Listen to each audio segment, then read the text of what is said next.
அழகு நங்கையர் மறைத்து வைத்திருக்கும் ரகசியம். நாம் உள்ளேயும் வெளியேயும் மூப்படைகிறோம். உடல் ரீதியாகவும் மன ரீதியாகவும் மூப்படைகின்றோம். மக்களின் வயதை வெளிச்சம் போட்டு காட்டுவதில் முன்னணியில் இருப்பது அவர்களுடைய தோல்தான். நம் தோலுக்கு அடியில் நடைபெற்று கொண்டிருக்கின்ற செயல்முறைகளுக்கு ஏற்ப நம் தோலின் நிறமும் தன்மையும் மாற்றமடையும். நவநாகரிக ஆடைகளை அணிந்து பெரும் கோலாகலத்தில் நடுவில் நடைமேடைகளில் அழகு நடை பயிலும் வடிவழகிகள் ஒரு இரகசியத்தை பகிர்ந்து கொண்டுள்ளனர். அவர்கள் சிறப்பு காட்சிகளில் தோன்றுவதற்கு முதல் நாளன்று 9 to 10 மணி நேரம் வரை தூங்குகின்றனர். இது அவர்களுடைய தோல் சுருக்கமில்லாமல் தோன்றுவதற்கும் ஆரோக்கியமான பளபளப்புடன் மின்னுவதற்கும் உதவுவதாக அவர்கள் கூறுகின்றனர்.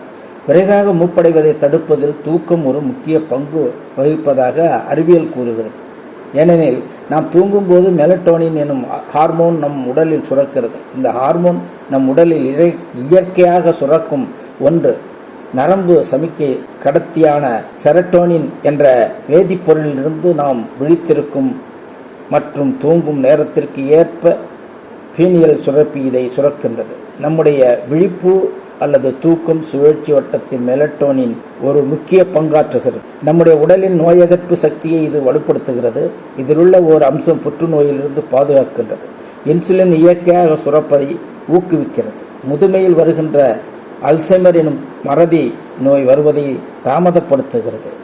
எறும்புப்புரை நோயும் இதய நோயும் வராமல் தடுக்கின்றது. இக்காரணிகளால் மெலட்டோனின் இளமையை பாதுகாக்கும் ஒன்றாக திகழ்கிறது. மெலட்டோனின் சுரப்பு நாம் 30 வயதை அடைந்தவுடன் குறையத் தொடங்குகிறது என்பதை இங்கு குறிப்பிட்டாக வேண்டும். ஆனால் பின்வரும் விஷயங்களை கடைபிடிப்பதன் மூலம் அதை நாம் ஈடுகட்டலாம். சரிவிகித உணவை உட்கொள்ளுதல் மற்றும் அதிகமான கால்சியத்தை எடுத்துக்கொள்ளுதல், தினமும் சிறிது நேரம் மிதமான சூரிய குளியலில் ஈடுபடுதல், போதுமான அளவு தூங்குதல், மன அழுத்தம், மது, புகையிலை ஆகியவற்றை தவிர்த்தல், இவை அனைத்தும் இரவு தூக்கத்தை கெடுக்கின்றன.